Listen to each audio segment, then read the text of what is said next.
మీ ఎలాంటి వ్యాపార ప్రకటనలకైనా వెంటనే మా ఛానల్ సంప్రదించండి. నమస్కారం గురుగారు. ఓం శ్రీమాత్రే నమః. గురుగారు, విశేషంగా మరి ఫిబ్రవరి మాసంలో ధనుసు రాశి వారికి ఎలా ఉండబోతుంది అంటారు? ఎలాంటి జాగ్రత్తలు తీసుకోవచ్చు అంటారు? ముఖ్యంగా చూసుకుంటే పంచగ్రహ కూటమి ఏర్పడుతుందన్నారు కాబట్టి వీళ్ళకి దీని ప్రభావం ఎలా ఉంటుంది? అలాగే ఈ మాసంలో విశేషంగా శివరాత్రి కూడా వస్తుంది. సో ముఖ్యంగా ఇవన్నీ కలిసి వీళ్ళకి ఎలా ఉంటుందంటారు? ఎలాంటి జాగ్రత్తలు తీసుకోవచ్చు అంటారు ఈ ధనుసు రాశి? ధనుస్సు రాశి వారికి ఈ పంచగ్రహ కూటమి కన్నా మహానుభావుడు అర్ధాష్టమ శని ప్రాబల్యం ఆల్రెడీ అనుభవిస్తూనే ఉన్నారు. అర్ధాష్టమ శని అంటే ఏలినాడు శని వినే ఉంటారు, అష్టమ శని వినే ఉంటారు. అర్ధాష్టమ శని కూడా ఒక ముళ్ళు లాంటిది, ఈత ముళ్ళు లాంటిది, విషపు ముళ్ళు లాంటిది. గుర్చుకుంటే తీసేయాలి వెంటనే.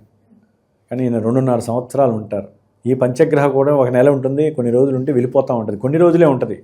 మరి శని భగవానుడు కాబట్టి అర్ధాష్టమ శని ప్రాబల్యము ధనుస్సు రాశి వారికి కొంచెం ఎక్కువగా ప్రభావితం అవుతోంది. ఈ ఆల్రెడీ జనవరి 20 తర్వాత ప్రారంభం అయిపోయింది.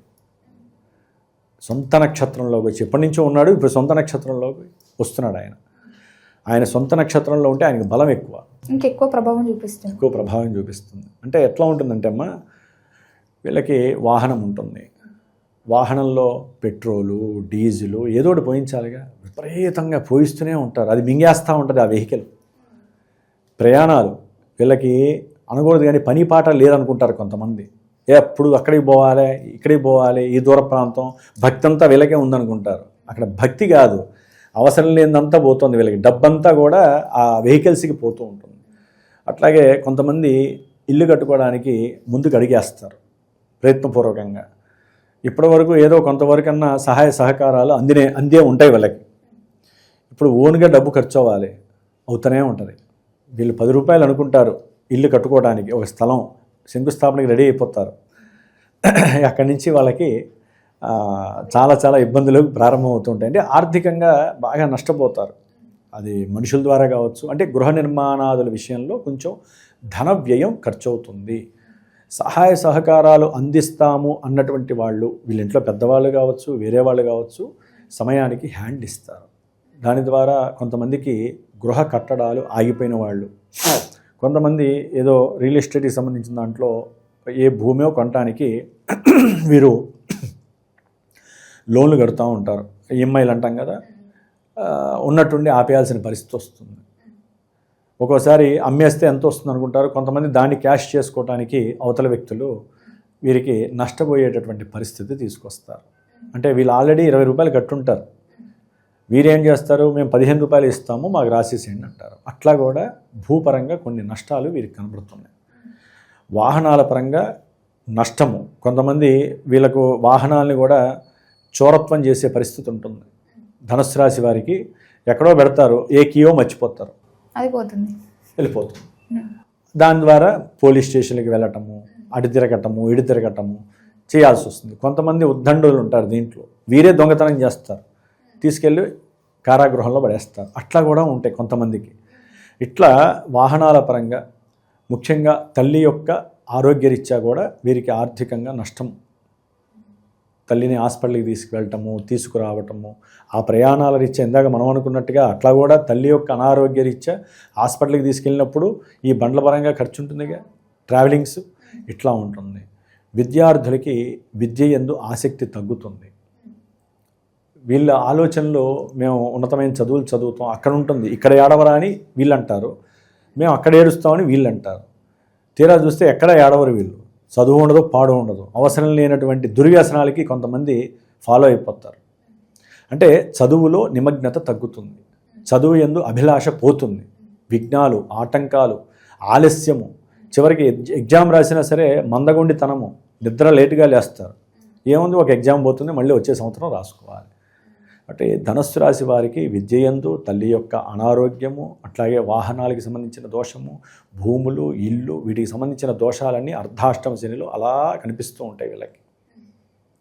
మరి ముఖ్యంగా మనకు కావాల్సింది ఏంటంటే, ఇప్పుడు మకర రాశిలో ఫిబ్రవరి 3 వరకు కూడా ధనస్థానంలో బుధుడు ఉన్నాడు. వ్యాపార రీత్యా విపరీతమైనటువంటి ఆదాయం.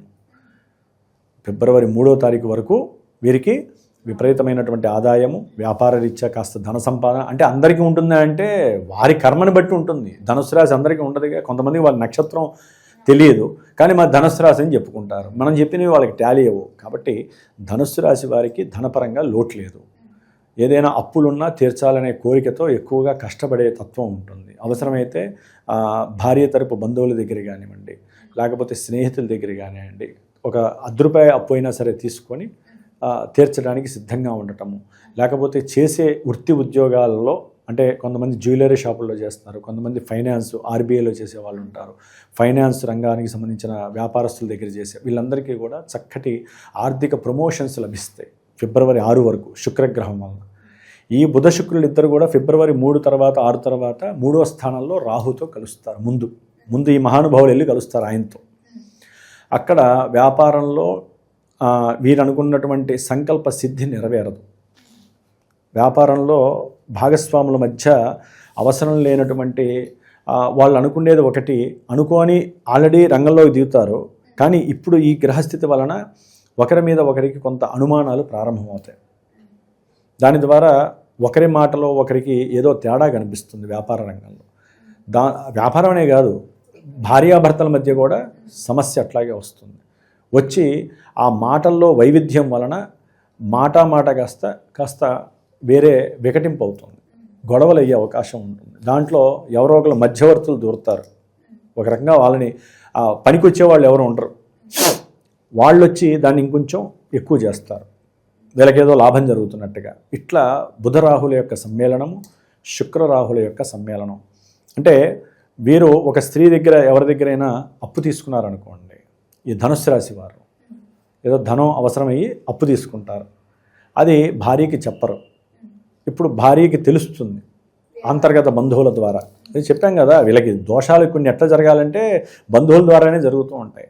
వాళ్ళకి పని పాట ఉండదు, చెప్తారు. దాని ద్వారా ఏమవుతుంది అంటే వీళ్ళు ఏదో ప్రయాణం చేస్తున్నప్పుడు మాట వచ్చేసేసి వాళ్ళ దగ్గర తీసుకున్నాడు మీ ఆయన, లేకపోతే మీ ఆవిడ ఆయన దగ్గర తీసుకున్నది వీళ్ళకి ఎవరో ఒకరికి చెప్తారు. దాంతో ఏమవుతుంది, భార్యాభర్తల మధ్య సమన్వయ లోపం జరుగుతుంది. దాంట్లో కొన్ని ఎలిగేషన్స్ ప్రారంభమవుతాయి. ఈ శుక్రుడు ఇక్కడ 3వ స్థానంలో ఉండటం వలన ప్రయాణాల లాభం కలుగుతుంది, లేకపోతే సంకల్ప సిద్ధి కలుగుతుంది, అనుకోగానే అప్పులు ముడతాయి, ఇవన్నీ జరుగుతాయి. కానీ రాహుతో కలిసినటువంటి ఈ శుక్రగ్రహము, బుధుడితో కలిసినటువంటి ఈ 3 గ్రహాలు కలవడం ద్వారా 30 రకాలు 300 రకాల పరిస్థితులు ఎదురవుతూ ఉంటాయి. వీటిల్లో మనం కొన్నే చెప్పుకోగలం, అన్నీ చెప్పుకోలేము. ఇన్ని రకాలుగా జరుగుతూ ఫిబ్రవరి 12, 13 తర్వాత సూర్యగ్రహం ఈ యొక్క రాశిలోకి వస్తుంది. దాని ద్వారా చక్కటి లాభం కలుగుతుంది వీళ్ళకి. అంటే సంకల్ప బలం, వీరు సోల్ ఎనర్జీ ఏదైతే పనిచేస్తుందో అది రెట్టింపు పరిస్థితి వీరికి ఎదురవుతుంది. అంటే వీరు చేసినటువంటి సహాయ సహకారాలన్నీ ఇక్కడ ప్రస్ఫుటమయ్యి మళ్ళీ ఎదురు వీళ్ళకి అది ధనపరంగా కావచ్చు, ఉద్యోగరీత్యా కావచ్చు, అట్లాగే తండ్రి యొక్క సహాయ సహకారాలు కానివ్వండి, ఇవన్నీ కూడా కలగటానికి అవకాశం ఉంటుంది. ప్రయాణాల్లో కాస్త తృప్తికరమైనటువంటి లైఫ్ ఏర్పడుతుంది. వీరు గవర్నమెంట్లో పనిచేసేటటువంటి వాళ్ళ కింద వాళ్ళకి ఏదైనా సహాయ సహకారాలు చేసి కీర్తి ప్రతిష్టలు మన్ననలు పొందే అవకాశం ఉంటుంది. అట్లాగే నేత్ర సంబంధిత దోషాలు ఉన్నటువంటి వాళ్ళకి ఏదైనా కొంత ఆపరేషన్స్ ఫిబ్రవరి 23 తర్వాత ఆపరేషన్స్ జరిగి అవి సక్సెస్ అయ్యే పరిస్థితులు కొంతమందికి కలిగే అవకాశం ఉంటుంది. ఆర్థికంగా ఉన్నటువంటి బర్డెన్స్ నుంచి కొంత బయటపడే అవకాశము, పిల్లల యొక్క సంతానం ద్వారా ధనుస్సు రాశి వారికి కొంత ఆర్థిక సహాయ సహకారాలు ఈ ఫిబ్రవరి 23 తర్వాత పంచగ్రహ కూటమి అనేటటువంటిది ఈ ధనుస్సు రాశి వారికి అత్యంత యోగప్రదము.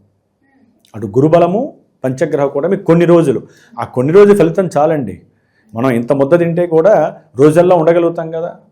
అట్లాగే వీళ్ళు కొన్ని రోజులు ఉన్నా కూడా దీని యొక్క ఎఫెక్షను ఆ టైంలో వచ్చేటటువంటి అవకాశాలన్నీ కూడా వీరికి చాలా చక్కటి అనుకూలతలు కలుగజేస్తున్నాయి. మంచి ఉద్యోగ లాభాన్వేషణ కలుగుతుంది. ఉద్యోగం పోయినటువంటి వాళ్ళకు కూడా సంకల్ప సిద్ధితో వీరికి ఉన్నటువంటి ధైర్యము, మనోఅభీష్టము, పట్టుదల ఇవన్నీ కూడా వ్యాపార వృద్ధిని కలుగజేస్తే సిస్టమ్ని ఆపరేట్ చేస్తాయి. కాబట్టి రవి కుజుల యొక్క రాహు యొక్క ఫలితం వలన వీరు కొంతమంది మెడిసిన్కి సంబంధించిన వాళ్ళు ఉంటారు. అంటే దానికి సంబంధించిన ఔషధాలు తయారు చేసేవాళ్ళు, కెమికల్స్కి సంబంధించిన తయారీ చేసేవాళ్ళు, వీళ్ళందరికీ కూడా కొంత అనుకూలమైనటువంటి పరిస్థితులు కనిపిస్తున్నాయి. ముఖ్యంగా వీరు అర్ధాష్టమ శని దోష పరిహారార్థమై శనికి జపం చేసుకోవటం, లేకపోతే ఫిబ్రవరి మాసంలో వచ్చేటటువంటి మహాశివరాత్రి రోజున శివుణ్ణి వీరు గనక ఆ రోజల్లా ఏదో ఒక ఓం నమ శివాయనో లేకపోతే శివలింగం మృత్తికాలింగాన్ని తయారు చేసుకొని ఇంట్లో పెట్టుకొని చక్కగా నువ్వుల నూనెతో స్వామివారికి శివాష్టోత్రాన్ని కానీ లేకపోతే శనీశ్వరుడికి సంబంధించిన స్తోత్రాన్ని కానీ అనుకుంటూ కాస్త పొద్దున సాయంత్రం చేసుకున్న, లేకపోతే సాయంకాల సంధ్యా సమయంలో శివాలయంలో ఏదైనా శివాలయంలో అభిషేకం చేయించుకున్నా కూడా అర్ధాష్టమ శని దోషం పోతుంది. అట్లాగే మన పీఠం నుంచి కూడా ఈ ఫిబ్రవరిలో అమావాస్య రోజున మహామృత్యుంజయ హోమం అనేటటువంటిది మనం చేస్తాం. ప్రతి నెల ఏదో ఒకటి చేస్తూ ఉంటాం పాశుపత హోమము. ఈసారి ఈ యొక్క పంచగ్రహ కూటమి వలన ముఖ్యంగా ఈ అర్ధాష్టమ శని కూడా ఉంది కాబట్టి మహామృత్యుంజయ పాశుపత హోమం చేయటం ద్వారా వీరికి ఉన్నటువంటి ఇందాక మనం చెప్పుకున్న కొన్ని నెగిటివ్ ఎఫెక్ట్స్ అన్నీ పోవటానికి ఇది చాలా ఉపయోగపడుతుందమ్మా. కాబట్టి ఇంట్రెస్ట్ ఉన్నవాళ్ళు, ఆసక్తి ఉన్నవాళ్ళు చక్కగా సహకరించి వాళ్ళు కూడా మనసులో సంకల్పించుకుంటే కొంత ఉపశమనం కలగటానికి అవకాశాలు ఉన్నాయి. ఏదేమైనా వీరికి గురుబలము పంచగ్రహ కూటమి వీరికి కొన్ని రోజులు మాత్రము చాలా తటస్థమైనటువంటి జీవితాన్ని ప్రసాదిస్తుంది ధనుస్సు రాశి వారికి. గురుగారు, మొత్తం మీద ఫిబ్రవరి మాసంలో ధనుసు రాశి వారికి ఎలా ఉండబోతుంది, ఎలాంటి జాగ్రత్తలు తీసుకోవాలో తెలియజేసినందుకు ధన్యవాదాలు. శుభమస్తు.